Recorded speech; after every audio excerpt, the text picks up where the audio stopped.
من آن دلبر نمی خواهم دلش با دیگران باشد. یکی خواهم که در عمرم مرا آرام جان باشد. ببندد عهد پیمان او اگر در زندگی با من، وفاداری کند بر عهد چون دلدادگان باشد. بسازد با دلم دایم شود غمخوار من در عمر، شود دلدار ما در عاشقی هم دلستان باشد.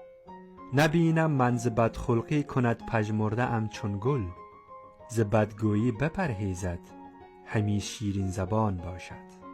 به شادی سر نماید در کنارم تا که عمری هست، و طنازی همی در نزد من چون حوریان باشد.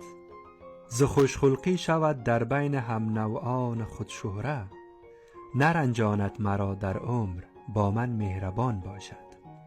به لطفش هم کند یاری مرا دوران بیماری،